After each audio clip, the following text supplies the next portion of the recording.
দিয়া দিবা। এই স্বর্ণ থেকে যদি পারো একটা বড়ি বিক্রি কইরা আল্লাহর কাবা ঘরটা দেখার জন্য রওনা করো। জানুনি ওই কাবা ঘরের সামনে যে একবার গেছে সে আর কাবা ঘরটা ভুলতে পারে না। কত মানুষ দেখি হাঁটতে পারে না, কিন্তু কাবা ঘরের সামনে যে গিলাপটা ধরবার লাগে জোর করে করে যায় ধরে। কত মানুষ দেখি শরীরের শক্তি নাই, কিন্তু কাবা ঘরের দরজাটা ধরবার লাগে লাফায়া লাফায়া পড়ে। কত মানুষ দেখি ভালো করে ঠিক মতো হাঁটতে পারে না, কাবা ঘরটা তাওয়াফ করার সময় তিন তাওয়াফের সময় কিন্তু দৌড়াদৌড়ি করে। কিরে মনটা কি চায় না পোলাপান কক্সবাজারে ট্যুর দেওয়ার জন্য 10,000 টাকা বাজেট করো, এই টাকা দিয়া কক্সবাজার যায় তোমার চোখের জিনা হবে মহিলা দেইকা। তুমি নিয়ত করো মাসিক ইনকাম থেকে কিছু কিছু টাকা আলাদা করে রাখবা। ওই টাকাটা দিয়া মরণের আগে একবার মদিনায় যাইবা, মরণের আগে একবার মক্কায় যাইবা। অনেক বয়স্ক বাবারা দাড়ি পাইকা গেছে, অনেক বয়স্ক বাবারা হাঁটতে পারেন না, বয়স এখন আর ঠিক মতো নাই। আমি আপনাদের কাছে আবদার করি রে আব্বা, জীবনের স্বাদটা কি মজাটা কি যদি বুঝতে চান নিয়ত করেন মক্কা মদিনায় যাইবেন। আপনি আপনার সন্তানকে জায়গা জমি দিয়া যাবেন, সেই জায়গা জমির ভিতরে আপনার মরার পরে নাতির মুসলমানিতে ডিজে পার্টির কনসার্ট করব, এটা শাস্তি আপনি কবরে পাইবেন। আপনার সন্তানকে জায়গা জমি ভাগ করে দেওয়ার আগে একটু বিক্রি করেন। আর নাইলে সন্তানরে বলবেন বাবা আমার একটু মক্কা মদিনা পাঠা, আমি আর তোর কাছে কিছু চাই না। দেখবেন এত মজা এত শান্তির জায়গা। আমার নবী কোন কোন কঠিন জায়গাগুলাতে দাঁড়ায় দাঁড়ায় নামাজ পড়ছে জায়গাগুলা দেখবেন। ও আমার আলিয়ারার বাবা, আলিয়ারার যুবক বন্ধুরা, এবার আপনারা বলেন আমরা সবাই ওই মক্কা মদিনা যাইতে চাই কি চাই না? কারা কারা যাইতে চাই ডান হাত তুলে আমার আল্লাহকে দেখাই। বাবা তো কি একটা জোরে তাকবীর তো জোরে। নারে তাকবীর, নারে রিসালাত, ইয়া রাসূলুল্লাহ। মাওলানা শাহ কারি শামীম রাজাল কাদরী সাহেব জিন্দাবাদ জিন্দাবাদ। তাহলে আমরা মদিনা যাইতে চাই তো ইনশাআল্লাহ। তাহলে মুহাব্বতের আওয়াজে পড়েন ওরে দয়াল আল্লাহ দয়া করো নসিব করো মদিনা লাই লাই। আমরা বড় ভাগ্যবান, আমরা নবী আল্লাহর মেহমান। বলেন আমরা ভাগ্যবান, আমরা নবী আল্লাহর মেহমান। আল্লাহ দয়া করে করলেন দান, বলেন দয়া দান নবীজি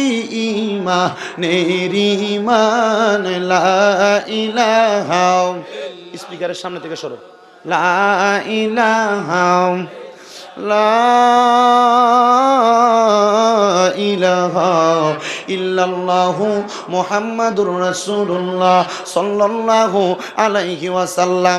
ডাইনে বামে না তাকায়া জীবনের গুনার কথা স্মরণ কইরা মুখের মধ্যে কলবের মধ্যে ধাক্কা দিয়া জবান খুলে একটু আমার আল্লাহ তাআলার ইসমে জাতের জিকির করেন। আল্লাহ আল্লাহ আল্লাহ আল্লাহ আল্লাহ আল্লাহ।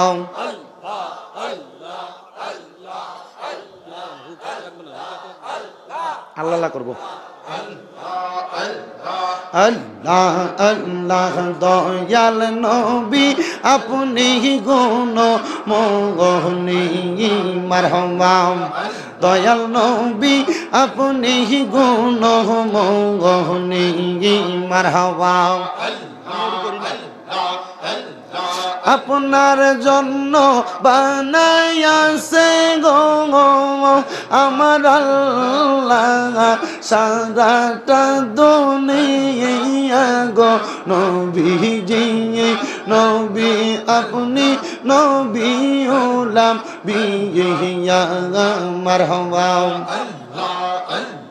দয়াল নবী আপনি গুণ মোহনী মারহাবা।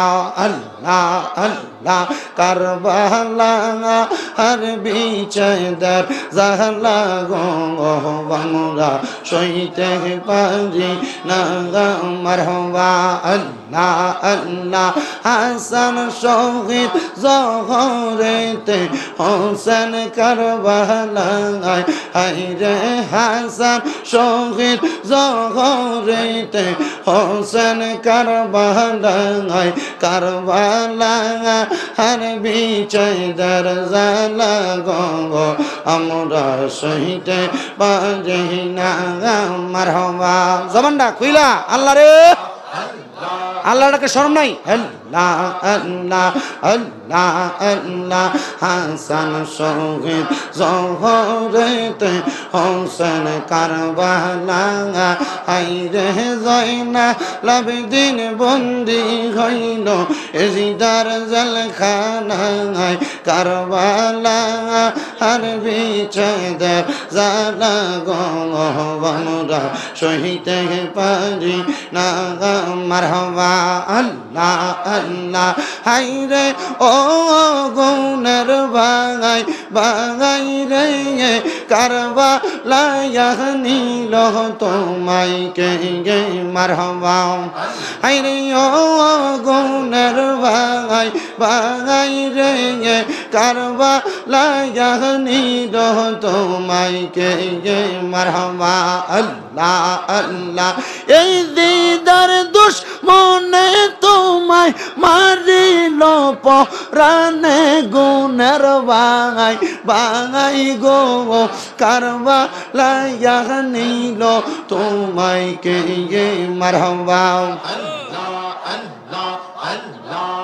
আল্লাহ আল্লাহ আল্লাহ কিয়া গুণ লাগিল আল্লাহ কারবালার ময়দানে আজ গরাগবর তিরকা ইল পানি রোকা রনে মারহাবা আল্লাহ আল্লাহ জয়নালকে বন্দি করিল এই দিদার শয়তানে গুণের বাঙাই বাঙাই রে কারবালা নিল তোমায় কে মারহাবা আল্লাহ আল্লাহ আল্লাহ আল্লাহ আল্লাহ আল্লাহ আল্লাহ লা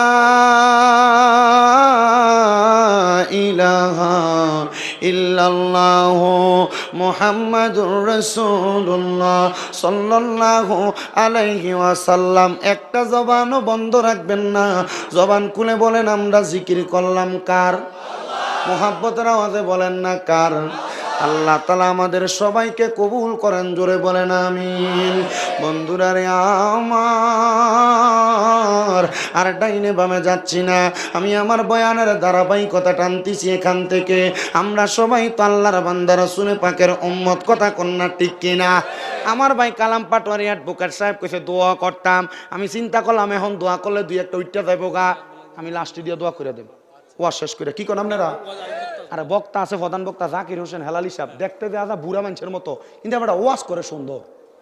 এবার না আমি মাঝে মাঝে স্টেটাস দিয়ে ফেসবুকে আজকের মাহফিল 2টা, আজকের মাহফিল 3টা, আমি কারি বেটা দি এমনি বুড়া মানুষের মতো লাগলেও ওয়াজ দিয়ে সুন্দর করে। আমার পরে যে প্রধান বক্তা আজকে আপনাদের কাজী জাকির হোসেন হেলালি সাহেব, ওই যে বাটার সর, ঠিক আছে নি, খুব সুন্দর ওয়াজ করে। আমি একবার হোমনা ওয়াজ করতাম গেছি, দিয়ে আমার আগে দিয়ে খুব সুন্দর ওয়াজ করে। আমি বক্তারা কেডাও? জাকির হোসেন হেলালি। আমি জাকির হোসেন হেলালি একটা আছে সাতপুরে, এটা কোনটা? এটার কণ্ঠ তো এটার মতো না। না হুজুর এটা আর একটা। আমি কণ্ঠটা মাশাআল্লাহ সুন্দর, ওয়াজ করে খুব মজার। রাজি আছেন থাকতে ইনশাল্লাহ? তা আমি আমার যেই কথার মধ্যে ছিলাম বাবারাম, গভীর মনোযোগ অন্তরের কানটা লাগে শুনবেন। আমাকে আমার ভাইজান বলেছে কারবালার বয়ান, আহলে বায়াতের বয়ান করার জন্য। আপনাদের মনের মধ্যে প্রশ্ন জাগতে পারে, আহলে বায়াতকে কেন মানবেন হুজুর? নামাজ পড়লে চলে, রোজা রাখলে চলে, হজ করলে জাকাত দিলে চলে, তাহলে আহলে বায়াতরে কেন মানতাম? কেন আহলে বায়াতরে মানবেন?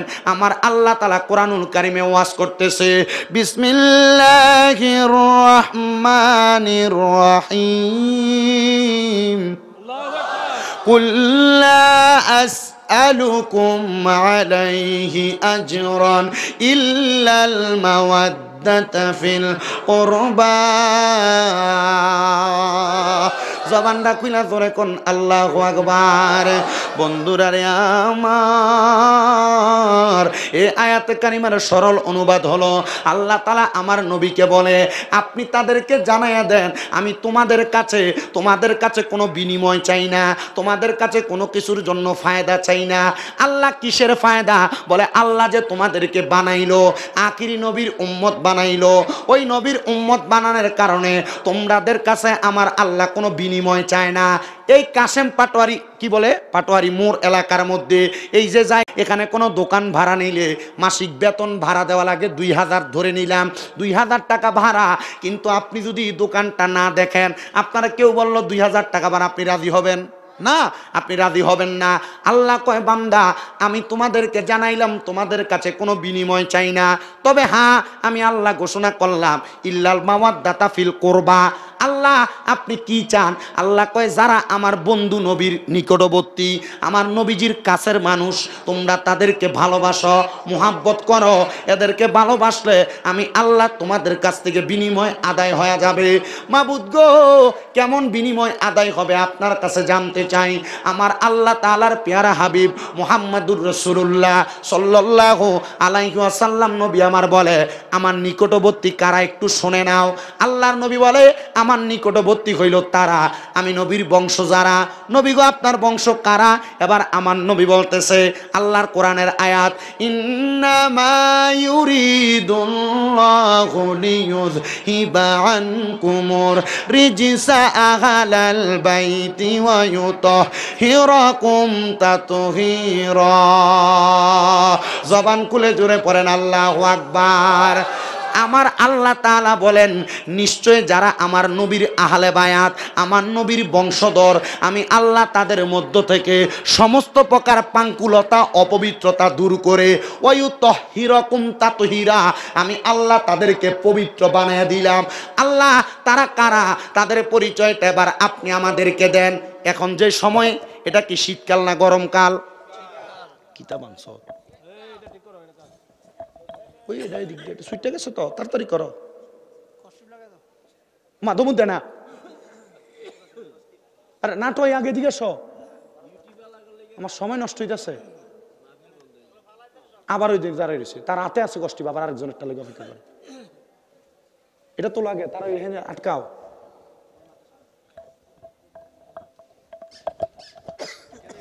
কষ্টিপ দাও,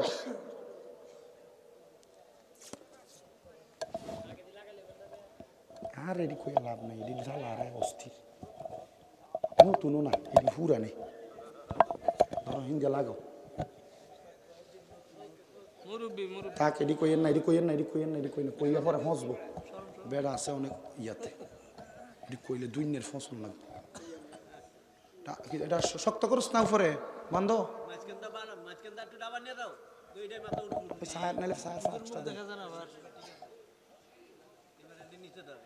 এটা ওইতো না তো, সাড়ে পাঁচটা একটু দেন না, পানির বোতল দেন, পানির বোতল দেন, দেন কিতা করবো আর, ওই বুড়া বেটা বলে দেখে না, আমাকে এবার বেশি হয়ে গেছে।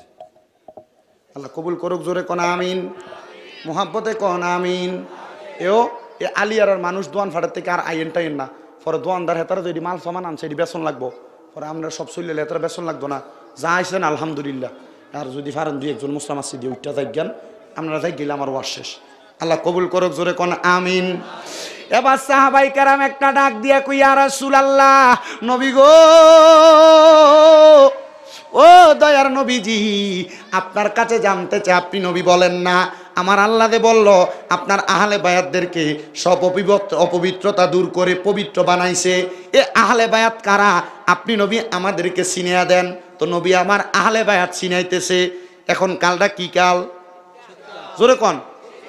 আমার দয়াল নবী রাহমাতুল্লিল আলামিন নবী শীতের সকালবেলা ফজরের নামাজটা মসজিদে নববীর মধ্যে পড়ছে।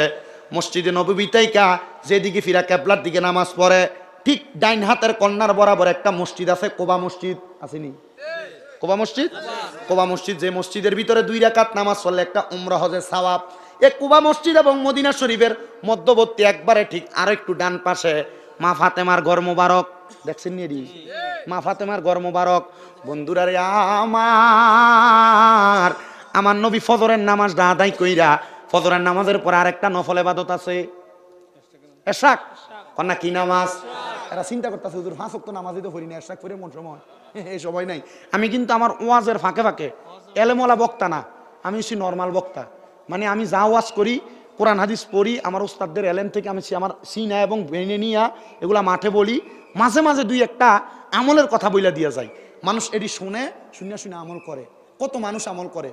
গত 3 দিন আগে এক বেড়া ব্রাহ্মণবাড়িয়া থেকে আমি কিশোরগঞ্জ মাহফিলে যাই, আমার ফোন দিয়েছে পুরান ঢাকা বাড়ি, হুজুর আমি দাঁড়িয়ে রাখছি আজকে 1 সপ্তাহ, হুজুর 6 দিনের মাথায় আমার বউ আমার না জিগেয়া আমার ডাইরেক্ট ডিভোর্স লেটার। কারণ কি হুজুর? আমারে কইছে হয় দাড়ি কাটো নয় আমারে রাখো। হুজুর আপনারা কইছেন কবরে গেলে দাড়ি যদি না থাকে নবী চেহারার দিকে ফিরেও চাইতো না। অন হুজুর আমি সিদ্ধান্ত কি নিতাম? আমি কই তারে বুঝাও যে আমি তো দাড়ি রাখছি নবীরে খুশি করবার লাগিয়া, যদি তোমারে খুশি করার লাগিয়া দাড়ি কাটি তাহলে আমার বউ আল্লাহ আমার নবী বেজার হইব। আমি কি করতাম? বউ যদি না বোঝে এরপরে তুমি সাইডে দিয়ে একটা সিগনেচার দিয়ে দিও বউ, কারণ বিয়া করলে বউ পাইবা, নবীরে যদি হারাও দুনিয়া থেকে নবী পাইতা।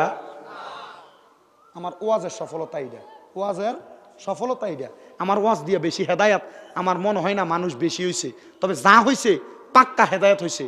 আমার কাছে এক মহিলা এই যে বরুড়ার সরাফতি ফোন দিয়া কইছে, হুজুর আপনার কাছে বিচার দিছিলাম, আপনি এক ওয়াজে কইছেন আমার ফুতে ওয়াজ দেখিয়া আমার ফাঁয়ে ধরিয়া আঞ্জা ধরে কান্দে।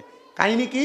হুজুর আমার ফুতে বুঝছে যে আসলে বউর কথা হই না, হৌর বাড়িতে গেছিলাম, এখন হৌর বাড়িতে প্রথম 2 দিন মাছ দিয়া মুরকা দিয়া ভাত খাওয়াইছে, এরপরের থেকে হুটকি চালনি খাবা। কি কথা কন না কেন হুজুর? এটা আমি কই আমার ওয়াজের সফলতা এটা। আমি এলেম শূন্য মানুষ, যা আমার এলেমে আছে, মাত্র কামেল প্রথম বর্ষে Comilla university Bangla honours final ইয়ারে, শুধু পড়তেছি, যদি চেষ্টা করি কথাগুলো বলবো। আপনারা হেন ওয়াজ শেষ করিয়া আরেক জায়গা হেন থেকে টান দিমু সিলেটের উদ্দেশ্যে। তবে এতটুক মনে রাখেন, আল্লাহ যেন হেফাজত করে, অ্যাক্সিডেন্ট দুর্ঘটনা থেকে আল্লাহ যেন বাঁচায় রাখে। এই দোয়াটা যদি করেন আল্লাহ আমার শরীরে শক্তিও দান করবো, ওয়াজ করার মতো যোগ্যতা দিব। আমি যদি ওয়াজটা করি আপনাদের অসুবিধা হইব? কতক্ষণ শোনেন? কালটা কি কাল? কন কি কাল? নবীজি ফজরের নামাজ পড়ছেন, এশরাকের নামাজ পড়ছেন। মেশকাতুল মাসাবির বাবু সালাত অধ্যায়ের ভিতরে হাদিস শরীফে বলা হচ্ছে আল্লাহর হাবিব সাল্লাল্লাহু আলাইহি সাল্লাম কখনো ফজরের নামাজ পড়িয়া এশরাকের নামাজ আদায় করার আগ পর্যন্ত নামাজের মুসল্লা ছাড়তেন না। আর জোরে কন্যা। এবার আমার নবী এশরাকের নামাজ পড়িয়া ফজরের নামাজের পরবর্তী সময় কুয়াশা, রাহমাতুল লিল আলামিন নবীর শরীর মুবারকের মধ্যে ঘন কালো পশমি রঙের একটা চাদর। কি কালার? কালো কালার পশমি একটা চাদর। আমার নবী চাদরটারে লাগাইয়া হাঁটতে মা ফাতেমার ঘর মোবারকের সামনে দিয়ে মসজিদে কোবায় যাবে। নানা মানুষ, ছোট ছোট 2টা নাতি, বড় মায়া বড় মোহাব্বত। আমার নবীজি মা ফাতেমার ঘর মোবারকের সামনে যায়া সালাম দেয়, আসসালামু আলাইকুম ইয়া আহলে বাইত। নবী আমার সালাম দেওয়ার পরে ঘরের মধ্য থেকে জবাব দেয়, ওয়া আলাইকুমুস সালাম ওয়া রাহমাতুল্লাহি ওয়া বারাকাতুহু। সালামের জবাব পাইয়া রহমতের নবী মা ফাতেমার ঘর মোবারকে প্রবেশ করলেন। প্রবেশ করার সাথে সাথে আমার দয়াল নবীজি দেখলেন নবীজির সামনে বেলায়েতের সম্রাট হযরতে মওলা আলী মুশকিল কুশা রাদিয়াল্লাহু তাআলা আনহু, ইসলামের 4র্থ খলিফা আগমন করলেন। নবী আমার বললেন, হে আলী, তুমি আমার চাদরের নিচে প্রবেশ করো। কই ঢুকাইতেছে? চাদরের নিচে প্রবেশ করো। এমন টাইমে খাতুনে জান্নাত ফাতেমা আগমন করলেন। নবী আমার বলে, ফাতেমা তুমি আমার চাদরের নিচে প্রবেশ করো। হইল কয়জন? মাঝখানে নবীজি কয়জন? এবার আগমন করলেন হযরত ইমাম হাসান আর হুসাইন রাদিয়াল্লাহু তাআলা আনহুমা। নবী আমার বললেন, তোমরা আমার চাদরের নিচে প্রবেশ করো। নবী আমার তাদেরকে চাদরের নিচে প্রবেশ করায়া আল্লাহর কাছে দোয়া করে। কোরআনের আয়াত, আল্লাহুম্মা হা উলাই আহলু বাইতি। জোরে কোন সুবহানাল্লাহ। আমার আল্লাহ তাআলা দোয়া করে, আল্লাহ আপনি তাদেরকে কবুল করে নেন, এরা হলো আমার আহলে বায়াত, এরা হলো আমার বংশধর। তাহলে কাদেরকে নবী আহলে বায়াত বংশধর বললেন? মাঝখানে নবী, ডাইনে বামে হযরত ফাতেমা এবং আলী, হযরত হাসান আর হুসাইন। আমার নবী তাদেরকে আহলে বায়াত বললেন। আমার নবী রাহমাতুল লিল আলামিন নবী আমার কই উম্মতের দলেরা, এ আহলে বায়াতকে যারা মানবে, শুনে রাখো আমার আহলে বায়াত হইল নূহ আলাইহিস সালাতু ওয়াস সালামের নৌকার মতো। নূহ নবীর জামানায় যখন প্লাবন হয়েছিল, নূহ নবীর নৌকার ভিতরে নূহ নবীর উম্মত ছিল 80 জন। কয়জন? 40 জন বেড়া 40 জন মহিলা। নূহ নবীর ওই নৌকার ভিতরে যে উম্মতেরা উঠছে এই উম্মতেরা নাজাত পাইছে, কিন্তু নূহ নবীর একটা সন্তান নাজাত পায় নাই। আমার নবী বলে এই আহলে বায়াত হইল হাসান হোসেন ফাতেমা আলী হইল আমার নূহ নবীর নৌকার মতো। যারা এই নূহ নবীর নৌকাতে উঠছে তারা বাঁচছে, যারা আমার আহলে বায়াতরে ভালোবাসবো তারাও আশেক। এবার কয় ও মানবাই পাকেতে পাঞ্জাতন নিরাকারে নিরঞ্জন, এক বস্তুতে দুই রকম বুঝায়। শরীয়তের সতেক নাম তরিকতের নাই মুকাম, হাকিকত বুঝিলে মারফত পাইরে মন পাগলা মনুরাই। ও তুই ডুব দিলি না পাকে দরিয়ায়। এবার আহলে বায়াতের ব্যাপারে বলতেছেন একজন আশেক, মাঝখানে নবী, হযরত আলী, হযরত ফাতেমা, হাসান হোসেন 5 জন। এ পাক পাঞ্জাতন শব্দটা আপনাদের এলাকার মধ্যে বহুল প্রচলিত, শুধু আপনাদের এলাকা না বিভিন্ন এলাকায় বহুল প্রচলিত। হুজুর এটার অর্থ কি, এটার মানে কি জানতে চাই? এটার মানে হলো পাক শব্দের অর্থ পবিত্র, পাঞ্জা শব্দের অর্থ 5, তন শব্দের অর্থ হলো দেহ, ফার্সি শব্দ। বলতেছেন দেহ, পাক পাঞ্জাতন মানে হলো পবিত্র 5টা দেহ। আগে আয়াত পড়ছি ওয়ায়ুতাহিরাকুম তাতহিরা, আমার আল্লাহ নবীর বংশধরকে পবিত্র বানাইছে। এখানে আশেক বলতেছে পাক পাঞ্জাতন এরা হলো পবিত্র। আবার নবী বলতেছে এদেরকে যারা মানবে তারা নূহ নবীর উম্মতের মতো মাপ পাইয়া যাবে। জোরে বলেন সুবহানাল্লাহ।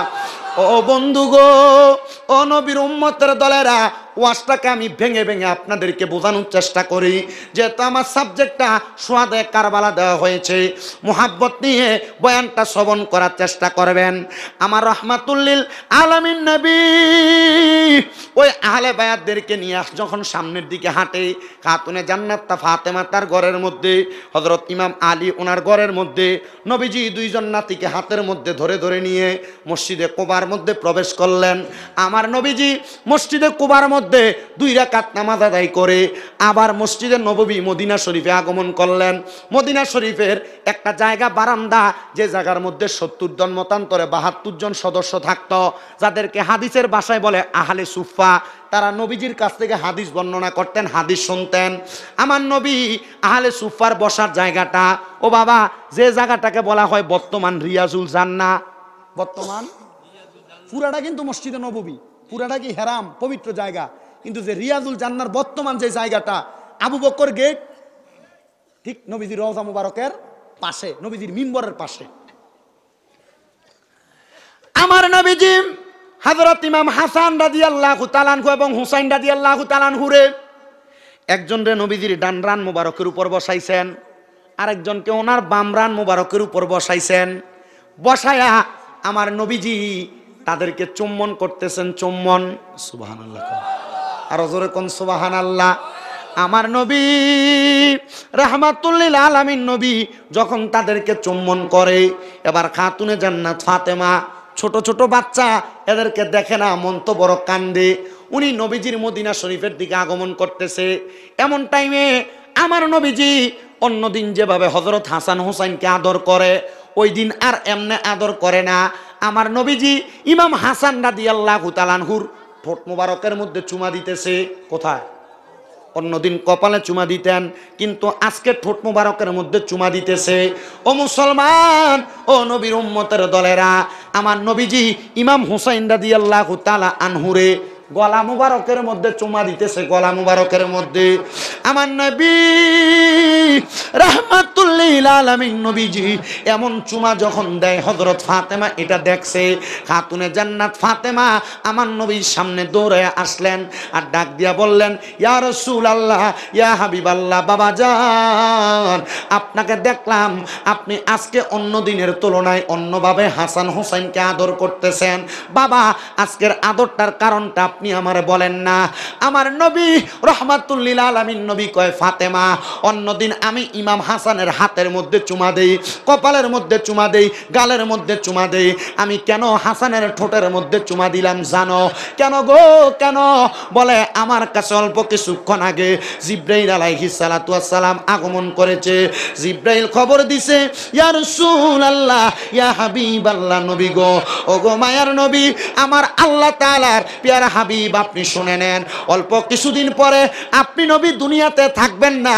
আপনার উম্মতের ভিতরে এমন কিছু মানুষ যাদের শরীরে পাঞ্জাবি থাকবে, যাদের শরীরের মধ্যে মাথার মধ্যে পাগড়ি থাকবে, মুখের মধ্যে দাড়ি থাকবে, কিন্তু আপনি যেই নাতিটারে ঠোঁটের মধ্যে চুমা দিতেছেন, আদর করতেছেন, তারা আপনার নাতিরে বিষ পান করে মারব।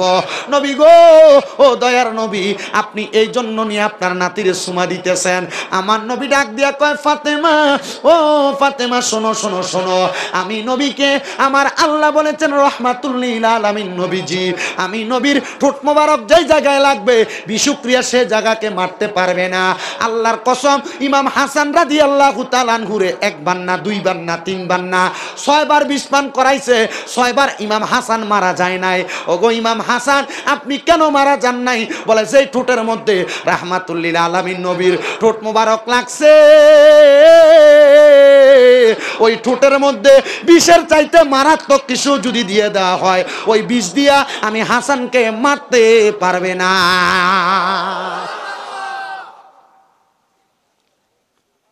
হুজুর, ইমাম হাসান তো বিষক্রিয়ায় মারা গেছে। বলে হ্যাঁ, তবে ইমাম হাসানের বিষের সাথে আরবের মরুভূমির সাদা নুড়ি পাথরের মতো মিক্স করে দিছে, এটার যন্ত্রণায় মারা গেছে। হ্যাঁ মিয়া, আহলে বায়াতরে যাদের কারণে আল্লাহ নবী বলছে এরারে ভালোবাসলে জান্নাতে যাইবা, এরারে যদি মাইরা কি কইছে জানেন? কইতেছে তাড়াতাড়ি ইমাম হুসাইনের গলা মোবারকে ছুরি লাগাই দাও, আসরের নামাজ কাজ হয়ে জাগা। ওমা, ইমাম হাসান হুসাইনের না ভালোবাসলে নবী বলছে জান্নাতে যাইবা, নুহু নবী নৌকার মতো পার হয়ে যাইবা। তোমার তুই কি নামাজ পড়বা নবীর বংশরে আঘাত কইরা? জান্নাতের জামিনদারদেরকে আঘাত করে নবী বলছেন আল হাসান ওয়াল হুসাইনু সাইয়্যিদা শাবাবি আহলিল জান্নাহ, হাসান হুসাইন জান্নাতের যুবকদের সর্দার। তো যুবকের সর্দারের মাইরা তুমি বুঝি জান্নাতে যাইবা? এই জন্য আশেক বলে, আরে ও ভাই কহে একবার শুনি, ওরে কে তোমারে খাওয়াইলো জহর, নবীজির পরা হানি রে, বাইরে আমার সোনার চন্দ্রমণি, আকাশ কান্দে বাতাস কান্দে, কান্দে দরিয়ার পানি, ওরে দুই পুত্র হারাইয়া কান্দে, জান্নাতে ফাতেমা জননী রে, বাইরে আমার সোনার চন্দ্রমণি। আল্লাহ বলে ও জিবরাইল, জিবরাইল যাও না রে চলিয়া, ওরে 70,000 ফেরেশতা আনো জানাজার লাগিয়া রে, বাইরে আমার সোনার চন্দ্রমণি। আমার কচুয়ার মুসলমান, ও পূর্ব আলী আরার বাবারা মনোযোগ দিয়ে শোনো। হযরত ফাতেমা ডাক দিয়া কয়, আব্বা জান, তাইলে আপনি হুসাইনের গলার ভিতরে কি লেগা চুমা দিলেন? আপনি না হুসাইন রে মুহাব্বত করে কপালের মধ্যে চুমা দেন, আজকে কেন গলার মধ্যে চুমা দিলেন? আমার নবী কান্দে আর কয়, ফাতেমা, আমার হুসাইন রে কারবালার ময়দানে যখন আমি নবী দুনিয়াতে থাকবো না, তুমি ফাতেমাও থাকবা না, আমার আলীও থাকবে না, ওই জায়গার মধ্যে আমার হুসাইনের গলা মুবারকের মধ্যে তরবারি লাগাইয়া আমার হুসাইন রে কতল করে দিবে। নবী গো, ইয়া রাসূলুল্লাহ, হুসাইন রে কতল করবা, আপনি নবী কেমনে সহ্য করবেন? আমার নবী কয়, ফাতেমা, আমার আল্লাহ তো হুসাইন রে কতল করার অনুমতিটা জিব্রাইলের মাধ্যমে আমি নবীরে জিজ্ঞেস করেছিল। আমি আমার জিব্রাইলের কাছে বলছি, জিব্রাইল আমার 2টা সন্তানকে নিয়ে যাও। নবীজির 2জন ছেলে সন্তান, একজন তৈয়ব এবং একজন তহেরকে আমার আল্লাহ নিয়ে গেছেন। কিন্তু আমার আল্লাহ কয়, বন্ধু গো, ইসলামটাকে তাজা করার জন্য, ইসলামটার জিন্দা করার জন্য আপনার 2টা নাতিকে তার জীবন কোরবান করা লাগবে। আমার নবী কয়, আল্লাহ আমার 2টা সন্তান নিছেন, আমার মনের মধ্যে কোনো কষ্ট নাই, তবে আমার কলিজার টুকরা 2টা নাতি, এই নাতিদেরকে আপনি আমার কাছ থেকে নিয়ে যাবেন, আমি এটা মানতে পারবো না, আমি এটা সহ্য করতে পারবো না। ওগো আল্লাহ, আপনি বলেন না আমার দুইটা ও নাতিকে যে নিয়ে যাবেন, আমি দয়াল নবীরে কি বিনিময় দিবেন? আমার আল্লাহ তাআলা আমার নবীরে জানায় দেয়, নবী গো, হযরত ইমাম হুসাইন কারবালার ময়দানে শহীদ হওয়ার কারণে যত ফোঁটা রক্ত মুবারক কারবালার মধ্যে পড়বে, হুসাইনের প্রত্যেক ফোঁটা রক্ত মুবারকের বিনিময়ে আপনি নবীর গুনাহগার লক্ষ লক্ষ কোটি কোটি উম্মতকে আমি আল্লাহ নাজাত দান করে দিব। জবানটা খুইলা জোরে জোরে কোন সুবহানাল্লাহ। তাহলে নবীর একটা হাদিস শুনেন, হযরত আব্দুল্লাহ ইবনে আব্বাস রাদিয়াল্লাহু তাআলা আনহু। হাদিস সাহেব তায়েফ গেছিলেন না? আব্দুল্লাহ ইবনে আব্বাস মসজিদে নামাজ পড়ছেন না? গেট আছে না বাবে আব্দুল্লাহ ইবনে আব্বাস আসেনি? ওই আব্দুল্লাহ ইবনে আব্বাস রাদিয়াল্লাহু তাআলা আনহু বলে, যেদিন 10 মুহররম আসরের নামাজের আযান হইতেছে চারদিকে, আমি আব্দুল্লাহ ইবনে আব্বাস আসরের নামাজ পড়া শরীরটা একটু ক্লান্ত। আব্দুল্লাহ ইবনে আব্বাস কিন্তু সাধারণ মানুষ না, যারা আলেম জিজ্ঞেস করবেন ওনার পরিচয় হলেন রইসুল মুফাসসিরিন। বাংলার জমিন না, সারা বিশ্বে কিয়ামতের আগ পর্যন্ত যত তাফসীর কারণ মুফাসসিররা তাফসীর করবে, আব্দুল্লাহ ইবনে আব্বাসকে না মানলে তার তাফসীরের সার্টিফিকেট বাতিল। ওনাকে না মানলে তাফসীরের সার্টিফিকেট বাতিল। তো হযরত আব্দুল্লাহ ইবনে আব্বাস বলেন, আমি আসরের নামাজ পড়া শরীরটা ক্লান্ত, সারাদিন পড়ালেখা করেছি। কাবাগরের পাশে হাতিমে কাবা একটা গোল বাউন্ডারির মতো আসেনি? হাতিমে কাবা, যেটাতে 2 রাকাত নামাজ পড়বার লাগে মানুষ অনেক দৌড়াদৌড়ি করে, সিরিয়াল ধরে দাঁড়ায় থাকে, কিন্তু বেডিয়েতে সুযোগ পায় বেশি, বেড়াইতে লাগে এত সুযোগ নাই, সুযোগ কম, ঠিক নেই? আর আপনি বেডিয়েতের কারণে শর্মে আপনি ওইখানে ঢুকতেও পারবেন না, এমন অবস্থা। আমি বহুত চেষ্টা করছি। হযরত আব্দুল্লাহ ইবনে আব্বাস বলেন, আমি হাতিমে কাবা, বর্তমান কাবার আগের কাবা কিন্তু এক না, আগে একরকম ছিল, বর্তমান আরেক রকম। হাতিমে কাবার সাথে আমি হেলান দিয়া ক্লান্ত হয়ে একটু ঘুমাইছি। ঘুমানোর পরে আমি ঘুমের ঘরে স্বপ্ন দেখলাম, একজন ব্যক্তি মাথার মধ্যে কোনো কাপড় নাই, কি নাই? কোনো কাপড় নাই, টুপি নাই, ঘোড়া দেওয়া নাই, ঢাকনা দেওয়া নাই। আমি তাকে দেখলাম ওই ব্যক্তিটা এলোমেলো চুলওয়ালা, বাবরি কাটা চুল, উনি ঘুরতেছেন, হাতের মধ্যে একটা পেয়ালা নিয়া। আমি দেখলাম পেয়ালাটা রাইখা মাটির মধ্য থেকে এভাবে কোষ করে করে রক্ত নিয়ে বাটিতে রাখতেছে। আমি জিগাইলাম, কে গো আপনি? আপনার পরিচয়টা বলেন না। তিনি ওনার বাবরি কাটা চুলগুলা সরাইয়া বলতেছেন, আমি হইলাম মদিনার রাহমাতাল লিল আলামিন।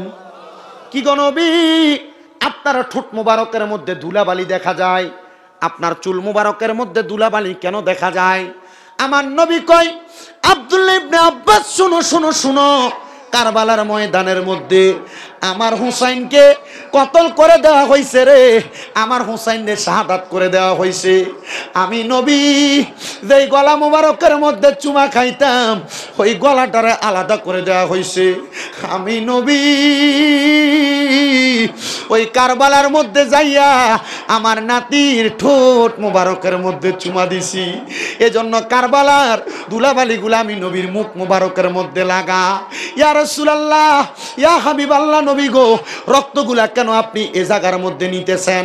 আমার নবীজির প্রখ্যাত রইসুল মুফাসসিরিন আব্দুল্লাহ ইবনে আব্বাস বলতেছে, আমার আল্লাহ বলছে হুসাইনের যত ফোঁটা রক্ত মাটির মধ্যে পড়বে, প্রত্যেক ফোঁটা রক্ত মুবারকের বিনিময়ে আমার আল্লাহ আমি নবীর লক্ষ লক্ষ কোটি কোটি গুনাহগার উম্মতকে মাফ কইরা জান্নাতে বানাইবো। হে আব্দুল্লাহ ইবনে আব্বাস, আমি নবী রক্তগুলা সংগ্রহ করে রাখতেছি, কাল ময়দানে মাশরে যখন আমি নবীর গুনাহগার উম্মতরা ধরা খাইয়া যাইবো, আমার উম্মতদেরকে বাঁচাইবার জন্য আমি এই রক্তগুলা আমার আল্লাহ তাআলার কুদরতি কদমে সফরদ করব, আর বলবো, আল্লাহ আমার উম্মত নামাজ পড়া নামাজিরা জান্নাতে গেছে, রোজাদাররা রোজা রাইখা জান্নাতে গেছে, ভালো কাজ করে নেক আমল করে জান্নাতে গেছে। আল্লাহ আমার গুনাহগার উম্মতের আপনি আগুনে জ্বালাইবে, আমি নবী সহ্য করতে পারবো না, আমি নবী সহ্য করতে পারবো না। আমার নবীর হাদিস শরীফ, তিরমিজি শরীফ, মুসনাদে আহমদের মধ্যে হাদিস বর্ণনা, নবী আমার কয়, মারহাবা কন্যা মারহাবা, নবী আমার কয়, শুনো উম্মতের দলেরা, শুনো উম্মতের দলেরা, শাফাআতি লি আহলিল কাবাইরি মিন উম্মতি, শাফাআতি লি আহলিল কাবাইরি মিন উম্মতি। আমি নবীর উম্মতের ভিতরে যারা যারা কবিরা গুনাহ করছে আমি নবী তার জন্য সুপারিশ করব। নবী গো কেন কেন কেন? আমার নবী কয় আমার একটা গুনাহগার উম্মত যদি জাহান্নামে থাকে আমি নবী ওই একটা উম্মতের ফালাইয়া জান্নাতে যাইতাম না।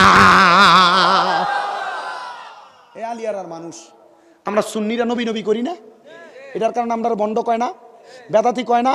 আল্লাহর কসম যারা ভণ্ড বলবে বেদাতি বলবে এদের সাথে কখনো ঝগড়া বিবাদ দ্বন্দ্ব করবেন করবেন যদি কয় তুমি ভণ্ড, তুমি নবীরে সালাম দো, ইয়া নবী সালাম আলাইকা, তুমি ভণ্ড, তুমি মিলাদ পড়ো, তুমি ভণ্ড, তুমি নবী নবী করো, তুমি ভণ্ড, তুমি নাতে রাসূল পড়ো, কইবার ঠিক আছে ভাই আমি ভণ্ড, এ ভণ্ডামি কইরা আমি জান্নাতে যামু। গ্যারান্টি দিছে কি?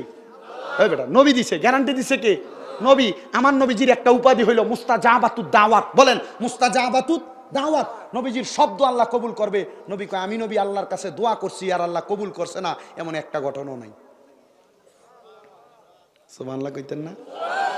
অনেকে মাহফিলে এই অমুকের হোমকের এটা কয় না, আমার কথা হইলে আমি কইতাম না। আপনার ভাল লাগলে আপনি আমারটা মানবেন না, ভাল লাগলে মানবেন না।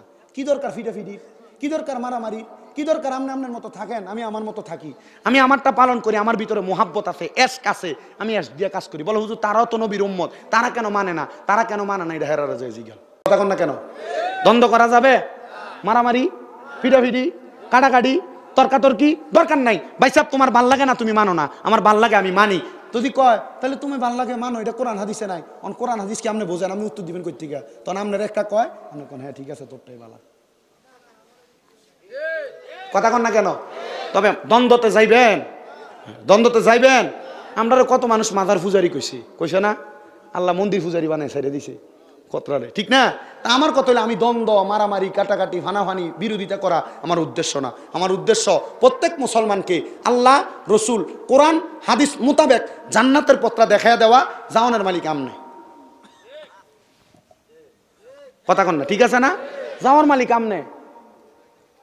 আমার মুসল্লি এবার আমার লগের এক বড় ভাই হুজুর মানুষ, ওনার দাওয়াত দিছে, হুজুর আপনার মাহফিলের হাদিয়া বেশি আমরা জানি, আমরা বেশি হাদিয়া দিতাম পারতাম না, হাদিয়া দিলাম 10,000। কয় হাজার?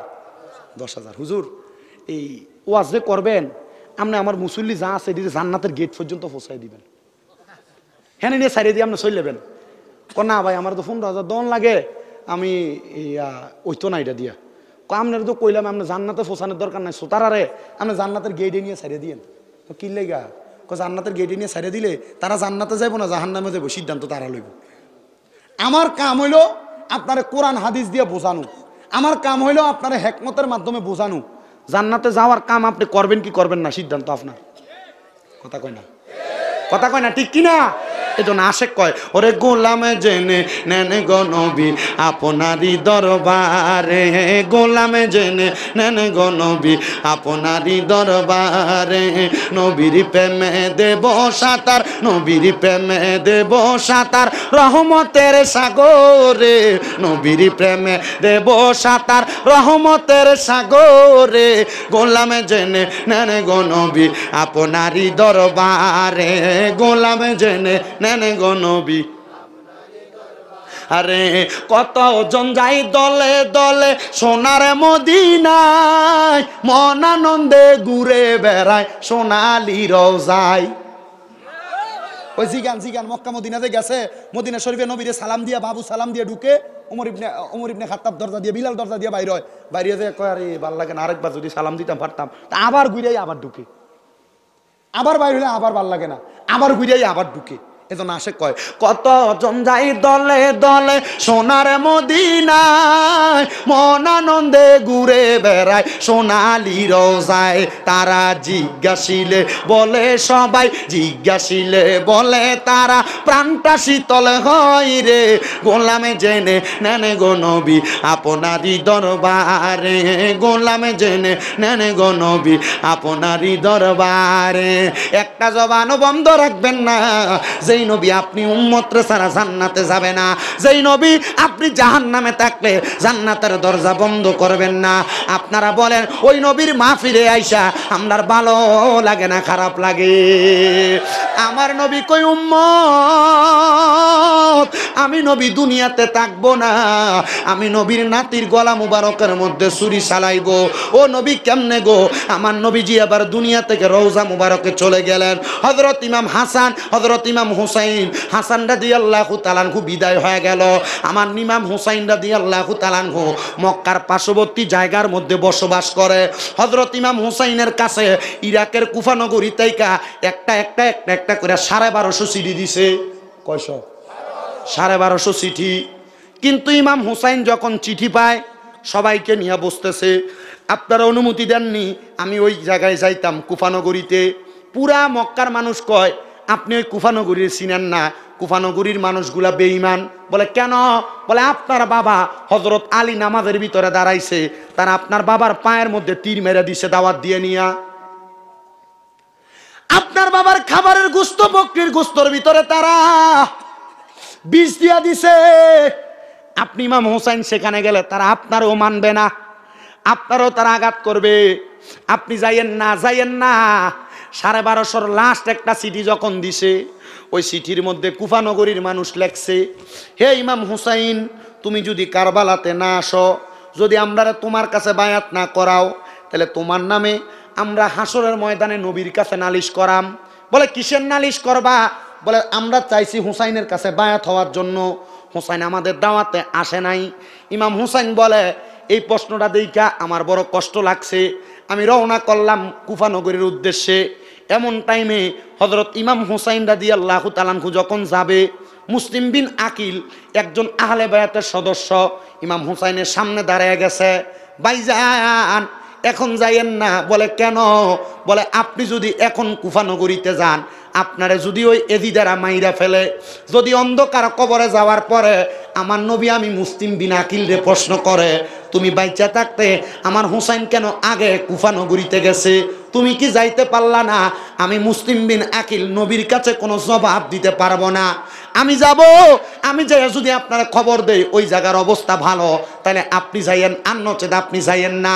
হযরত মুসলিম বিন আকিল অনুমতি নিয়ে রওনা করলেন। এমন টাইমে মুসলিম বিন আকিল যখন সামনে সামনে যায়, উনি দেখলেন ওনা হাঁটতেছে, পেছন দিয়া কে জানি ওনার পাঞ্জাবিতে টান দিয়ে ধরে রাখছে। মুসলিম বিন আকিল বলে আমি পেছনে তাকে দেখলাম আমার ছোট ছোট দুইটা বাচ্চা, একটার নাম ইব্রাহিম আর একটার নাম মুহাম্মদ, আমার পাঞ্জাবিতে ধরে রাখছে। ডাক দিয়া কই আব্বা, আব্বা আম্মা, আম্মা জান মারা গেছেন ছোটবেলায়, আপনি চইলা যাইতেছেন কারবালায়, আপনি যে আমাদেরকে ফালাইয়া যান, আপনারে নবী জিগাইব, আমরা ছোট মানুষ, আমরা রেখে আমার নবী জিগাইতো না। আব্বা যাইয়েন না, আপনি যখন কারবালার ময়দানে যাবেন আমরাও আপনার সাথে কারবালায় যাইয়া আমার ইমাম হুসাইনের পক্ষ হইয়া প্রতিনিধিত্ব করব। জোরে কোন সুবহানাল্লাহ। মুসলিম বিন আকিল ছোট দুইটা বাচ্চাকে নিয়ে রওনা করছে, কারবালার ময়দানে কুফানগরীতে প্রবেশ করছে। চিঠির মধ্যে লিখে দিছে, ও ইমাম হুসাইন আপনি কারবালায় আসেন, কুফানগরীতে আসেন।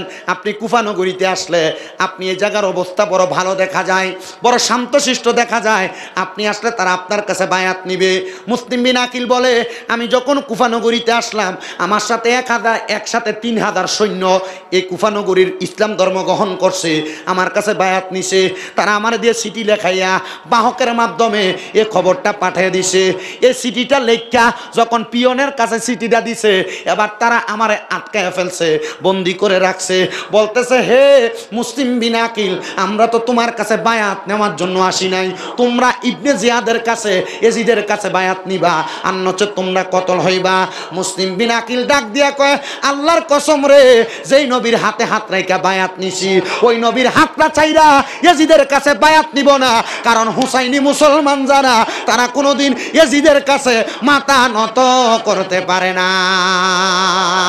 মুঝে কুফা ওয়ালো মুসাফির না সমঝো, মে আয়া नहीं हो बुलाया गया हो, कि मेहमान बना कर सताया गया हो, मैं रोया नहीं हो रुलाया गया हो, खुदा जाने कैसी है ये मेजबानी, बहादुर पियासों का है बंद पानी, मुकद्दर में है हौज़ कौसर का पीना, मैं मुर्दा नहीं हो जिलाया गया हो। ইমাম হুসাইন কয় জগতের মানুষ আমি কারবালায় এমনে এমনে আইছি না, তারা আমারে দাওয়াত দিয়াই না, আমি হুসাইনের লগে বেঈমানি করছে। তো বেঈমানি যারা করে এরা কি হুসাইনি না এজিদি? আছে না এলাকায় এমন অনেক? মা বাপ মরে গেছে, ছোট ভাইয়ের সম্পদ বোঝায় দেয় না এমন বেঈমান? মা বাপ মরে গেছে, বোনদের তার প্রাপ্ত সম্পত্তি দেয় না এমন বেঈমান আছে না? আবার এমন অনেক বেঈমানও তো আছে 5 ওয়াক্ত নামাজ পড়ে সুদও খায়।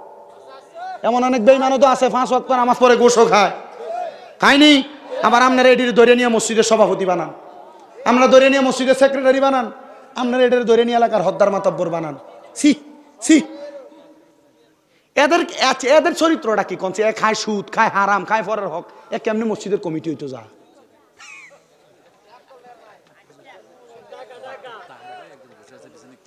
ওই ডাক্তার তাহের ভাই কই?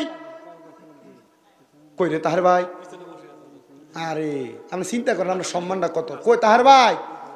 আরে ভাই নিচে থাকেন না ভাই, ঢাকা মেডিকেল আইয়েন ভাই, আপনারা সম্মানিত মানুষ। আজকের বিশেষ অতিথি কো? আমি তো বুঝলাম না বিষয়টা। আপনারা স্টেজ আইন্ডার করে দিয়ে বুঝি হ্যান্ডেল আলো করেন।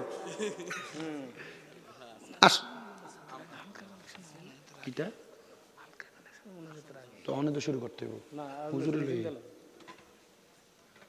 আলহামদুলিল্লাহ কইতেন না? আপনার কষ্ট হইতেছে? বয়ান যতটুক করবো অতটুকের ভিতরে আমার এই বয়ান থেকে কিন্তু আপনার আমলের ওয়াজ নাই, এই বয়ানের ভিতরে ইমানের ওয়াজ। কি ওয়াজ? যদি কয় যে কিচ্ছা কাহিনী কয়ে গেছে তা আমার সাবজেক্ট দিছি কিচ্ছা কাহিনীর, ঠিক আছে তো? তবে এটা থেকে ইমান তাজা হইব। কি তাজা হবে? আহলে বায়তের ভালোবাসা মুহাব্বতের কথা আসবে। কথা কোন ঠিক কিনা? আল্লাহ বুঝার তৌফিক দান করুন। জোরে কোন আমিন। আর মুহাব্বতের আওয়াজে কন্যা আমিন। আমার মুসলমান ইমানদারের দলেরাম গভীর মনোযোগ। হযরত ইমাম মুসলিম বিন আকিল ওনারা যখন এবার ঘরের মধ্যে জেলখানায় বন্দি করছে, কয় না আমি ঈমান গ্রহণ করতাম না। আল্লাহর কসম, হযরত মুসলিম বিন আকিল রে সন্তান দুইটারে আলাদা কইরা নিচে দাঁড় করাইয়া ইয়াজিদের বিল্ডিং এর উপরে উঠাইয়া মুসলিম বিন আকিলের কল্লাটা আলাদা করে ফেলছে। ইয়াজিদ, কেন তুমি তার কল্লা আলাদা করলা? বলে সে আমার কাছে বায়াত গ্রহণ করে নাই, আমি চাইছি তাকে আমার কাছে বায়াত গ্রহণ করাইতে। সে হুসাইনের কথা বলে, নবীর বংশের কথা বলে।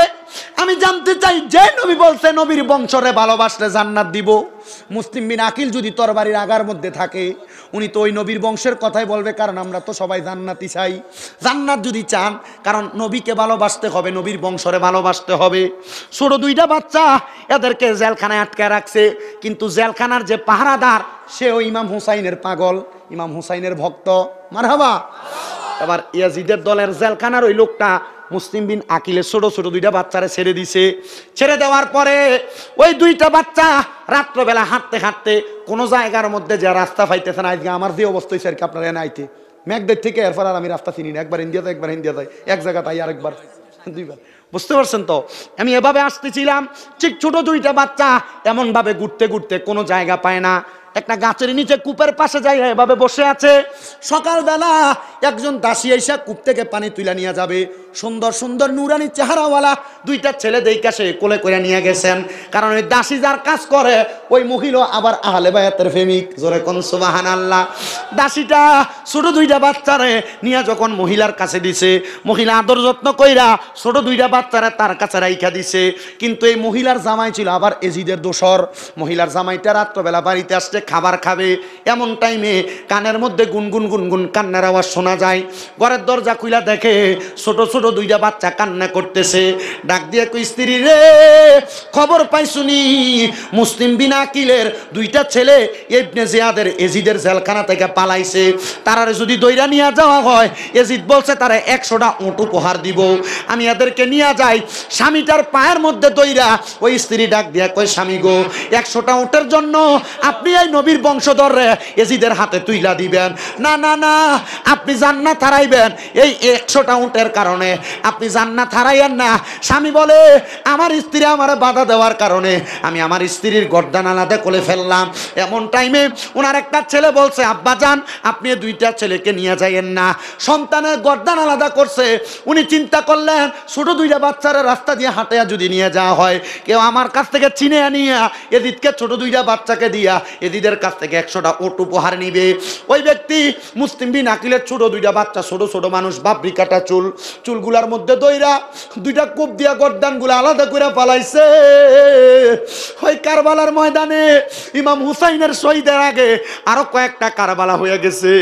বন্ধুরে, ও নবীর উম্মতের দল, শুধু দুইটা বাচ্চার গর্দানটারে কাপড়ের মধ্যে পেঁচে এদিদের কাছে যখন নিছে, এদিদের আচরণ তো এদিদের মতো হবে। এদিদ কয়ে রে তুমি কেন কাল্লাগুলা কাইটে আনছো, জীবিত কেন আনো নাই, তাইলে তোমাকে আমি আর উপহার প্রদান করব না। আরে কোন উপহারের জন্য বউয়ের গলার মধ্যে ছুরি চালাইলাম, কোন উপহারের জন্য সন্তানের গলার মধ্যে ছুরি চালাইলাম? আমার বউ যে জান্নাতের আশা করছে এটাই তো সত্য। যখন এই কথা বলছে, এদিদের নামক লোকটা সাথে সাথে ওই ব্যক্তির গর্দান পর্যন্ত আলাদা করে দিছে। ইমাম হুসাইন রাদিয়াল্লাহু তাআলা আনহু কারবালার ময়দানে রওনা করছে। একজন না, দুইজন না, 72 জন সদস্য কারবালার ময়দানে যাইতে যাইতে কুফা নগরীতে যাবে। কুফা নগরী থেকে আল্লাহ হিকমত করে কারবালার দিকে ঢুকে দিছে। যেই দিকে যায় দুদু মরুভূমি, শুধু কয়েকটা খেজুরের গাছ দেখা যায়, পাশেই আছে ফুরাত নদী। হুসাইন রাদিয়াল্লাহু তাআলা আনহু ওনার পরিবারদেরকে রাইখা তরবারে হাতে নিয়ে ইমাম জয়নুল আবিদিনকে নিয়া খেজুর গাছের ডালের মধ্যে কূপ দিছে। খেজুর গাছের ডাল কাটলে দেখবেন কোনো কষ্ট নাই, কিন্তু ইমাম হুসাইন রাদিয়াল্লাহু তাআলা আনহু খেজুর গাছের ডালের মধ্যে আঘাত করার সাথে সাথে লাল লাল রক্ত বের হয়। জয়নুল আবিদিন জিজ্ঞাসা করে বাবা খেজুর গাছের ডাল থেকে কেন রক্ত বের হয়? এ আব্বা, এই জায়গা অন্য কোনো জায়গা না, এই জায়গাটা হলো কারবালার ময়দান। এই কারবালার ময়দানের মাটিটা লাল। এই কারবালার ময়দানের দিকে তাকায় দেখো। উনি বলে খেজুর গাছের ডালটা যখন আমি নিচের দিকে দিব, দেওয়ার সময় মাটি খোঁড়ার সময় দেখলাম মাটির নিচ থেকে রক্ত বের হয়। কারণ কি? এই জায়গাটা কারবালার ময়দান। কারবালার ময়দানে 1 দিন 2 দিন 3 দিন করে যুদ্ধ হইতেছে। অনেক মহামূল্যবান ঘটনা, অনেক লম্বা ঘটনা। আপনাদেরকে সংক্ষিপ্তভাবে বলি, ওই কারবালার ময়দানে আরো কেমনে শহীদ হয় 7 তারিখ মুহররম মাসের। মুসলিম বিন আকিলের পরে কারবালার ময়দানের মধ্যে এমন একজন সদস্য ছিল, কারবালার মধ্যে নবী বংশরা পানির জন্য বড় হাহাকার করতেছে।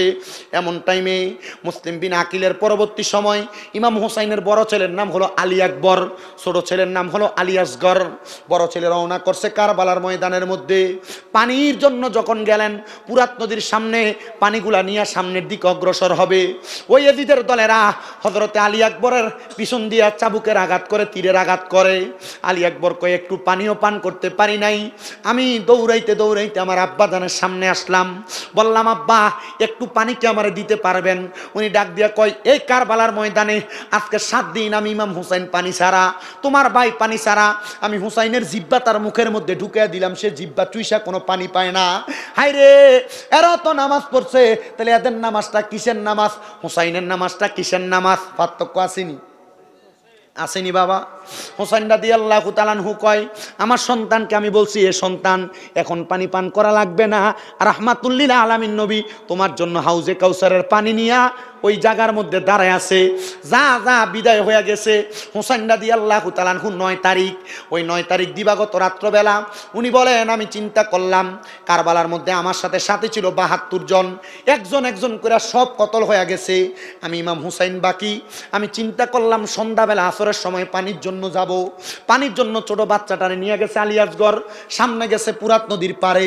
কিন্তু এজিদের দলেরা পানি দিবে বইলা সামনে নিয়া ওই ছোট বাচ্চা আলী আসগরের বুকের মধ্যে তীর মাইরা দিছে তীর। হায় রে, ছোট বাচ্চা তো কোনো দোষ করে নাই, তারা কেন তীর মারা হইল?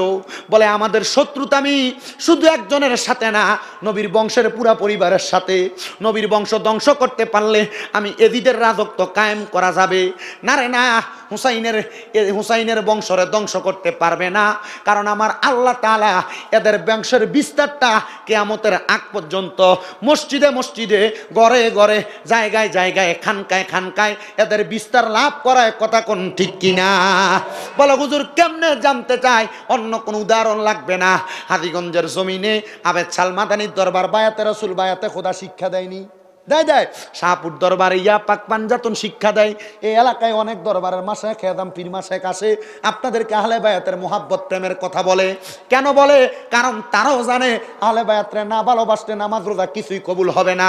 হুসাইন বলে 9 তারিখ রাত্রবেলা যখন ঘুমাইলাম, ঘুমানোর সাথে সাথে আমি কোরআন তেলাওয়াত করতেছি শুয়া শুয়া। এমন টাইমে আমি যখন আমার স্ত্রী সারাবানুর ডানুরুর মধ্যে ঘুমায় গেলাম, আমি দেখলাম একজন মহিলা কারবালার ময়দানের মধ্যে ছাড়া চুলওয়ালা হাঁটতেছি, কারবালার ময়দান থেকে পাথর কুড়াইতেছে। আমি জিগাইলাম কে গো আপনি? উনি মাথাটা উঠে কয় আমি কইলাম খাতুনে জান্নাত ফাতেমা। যেই ফাতেমার ব্যাপারে আমার নবী কয় আল ফাতেমা তু সাইয়্যিদাতুন নিসাই আহলিল জান্নাহ।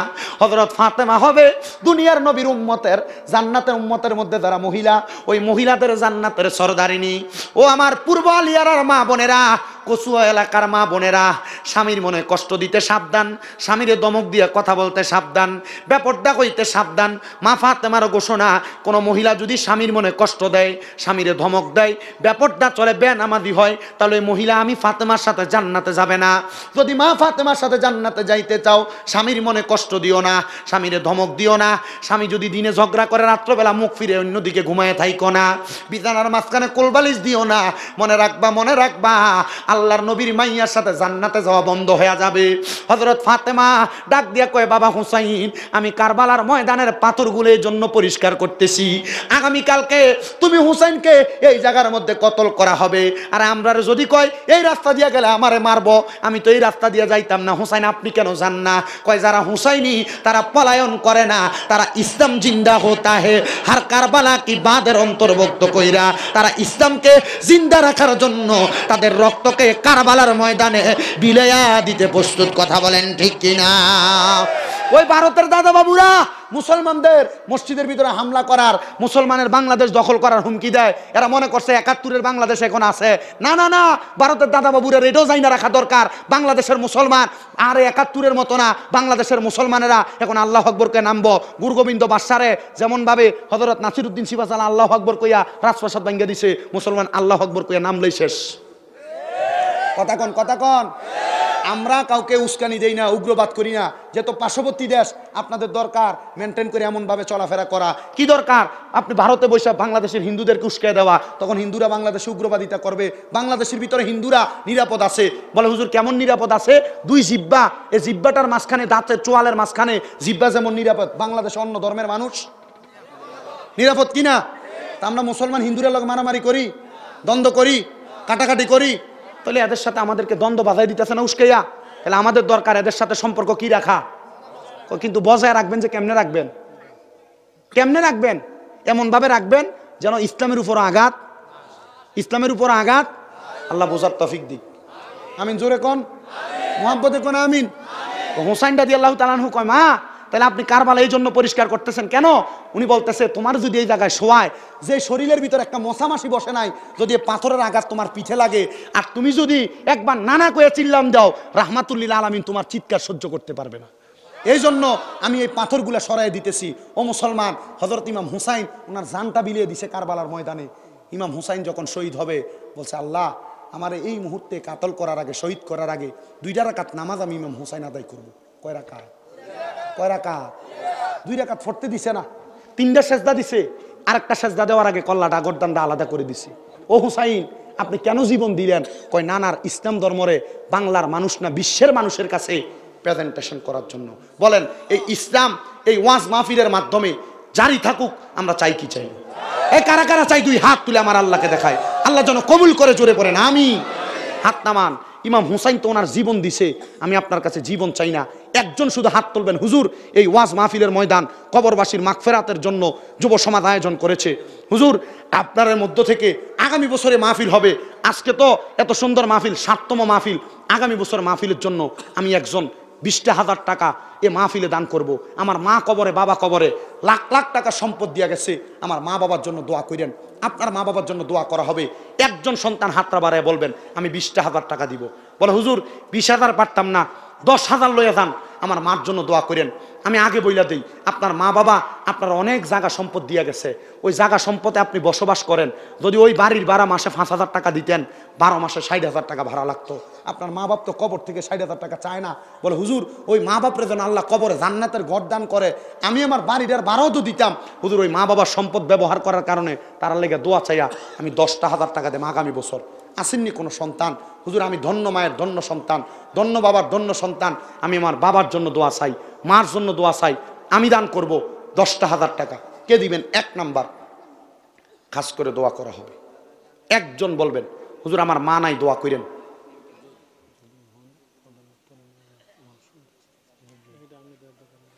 আচ্ছা একজন বল হুজুর আমার আম্মার জন্য দোয়া করেন, আব্বার জন্য।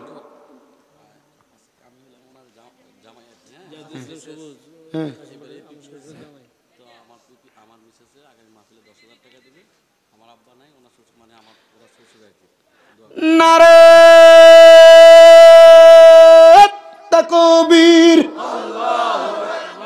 নারে রিসালাত। আল্লাহ কবুল করো, মঞ্জুর করো জনাব জাহিদুল ইসলাম সবুজ এলাকার জামাই। মারহাবা নাই? মাহফিলে জিয়ে জামাইরারে দাওয়াত দিলে লাভ আছে না নাই? আজকে কত শ্বশুর শাশুড়ি আছে